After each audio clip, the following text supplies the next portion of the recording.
ಭಾರತದ ಬಾಹ್ಯಾಕಾಶ ಕಾರ್ಯಕ್ರಮಕ್ಕೆ ಇಂದೊಂದು ಮೈಲಿಗಲ್ಲಿನ ದಿನ.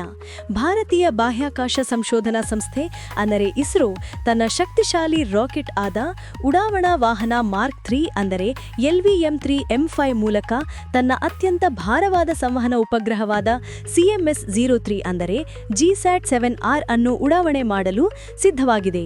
ಈ ಮಿಷನ್ ಭಾರತದ ತಾಂತ್ರಿಕ ಸ್ವಾವಲಂಬನೆಯೆಡೆಗೆ ಒಂದು ಮಹತ್ತರವಾದ ಹೆಜ್ಜೆಯಾಗಿದ್ದು, ಇದು ಮೊದಲ ಬಾರಿಗೆ 4400 ಕಿಲೋಗ್ರಾಂಗಳಷ್ಟು ತೂಕವಿರುವ ಉಪಗ್ರಹವನ್ನು ಭಾರತೀಯ ನೆಲದಿಂದ ಜಿಯೋಸಿಂಕ್ರೋನಸ್ ಟ್ರಾನ್ಸ್ಫರ್ ಆರ್ಬಿಟ್ಗೆ ಉಡಾಯಿಸುತ್ತದೆ.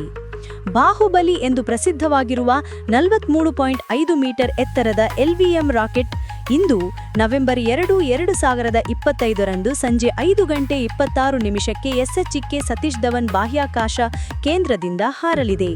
ಈ ಸಾಧನೆ ತನ್ನ ದೊಡ್ಡ ಸಂವಹನ ಉಪಗ್ರಹಗಳನ್ನು ಉಡಾಯಿಸಲು ಏರಿಯನ್ ಸ್ಪೇಸ್ನಂತಹ ವಿದೇಶಿ ಉಡಾವಣಾ ವಾಹನಗಳ ಮೇಲಿನ ಭಾರತದ ಅವಲಂಬನೆಯನ್ನು ಸಂಪೂರ್ಣವಾಗಿ ತೆಗೆದುಹಾಕುತ್ತದೆ. CMS-03C ವಿಸ್ತರಿಸಿದ C ಹಾಗೂ Ku ಬ್ಯಾಂಡ್ಗಳಲ್ಲಿ ಟ್ರಾನ್ಸ್ಪಾಂಡರ್ಗಳನ್ನು ಹೊಂದಿರುವ ಮಲ್ಟಿ ಬ್ಯಾಂಡ್ ಸಂವಹನ ಪವರ್ ಹೌಸ್ ಆಗಿದೆ.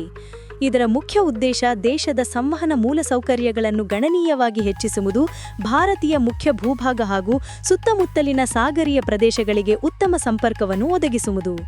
ರಕ್ಷಣೆಗಾಗಿ ಸ್ಟ್ರಾಟಜಿಕ್ ಮಹತ್ವ. ನಿರ್ಣಾಯಕವಾಗಿ ಇದು ಭಾರತೀಯ ನೌಕಾಸೇನೆಗೆ ಹಳೆಯ GSAT-7 ರುಕ್ಮಿಣಿಗೆ ಬದಲಾಗಿ ಮುಂದಿನ ಪೀಳಿಗೆಯ ಆಸ್ತಿಯಾಗಿದೆ. ಹಿಂದೂ ಮಹಾಸಾಗರ ಪ್ರದೇಶದಲ್ಲಿ ಕಾರ್ಯನಿರ್ವಹಿಸುವ ನೌಕಾಸೇನೆಯ ಹಡಗುಗಳು, ಜಲಾಂತರ್ಗಾಮಿ ನೌಕೆಗಳು ಮತ್ತು ವಿಮಾನಗಳಿಗೆ ಸುರಕ್ಷಿತ ನೈಜ ಸಮಯದ ಸಂವಹನ ಬೆನ್ನೆಲುಬಾಗಿ ಇದು ಕಾರ್ಯನಿರ್ವಹಿಸುತ್ತದೆ. ಈ ನಿಯೋಜನೆ ಭಾರತದ ಕಡಲ ಡೊಮೇನ್ ಜಾಗೃತಿ ಮತ್ತು ನೆಟ್ವರ್ಕ್ ಕೇಂದ್ರಿತ ಯುದ್ಧ ಸಾಮರ್ಥ್ಯಗಳನ್ನು ಡ್ರಾಮ್ಯಾಟಿಕ್ ಆಗಿ ಸುಧಾರಿಸುತ್ತದೆ, ರಾಷ್ಟ್ರೀಯ ಭದ್ರತೆಯನ್ನು ಬಲಪಡಿಸುತ್ತದೆ.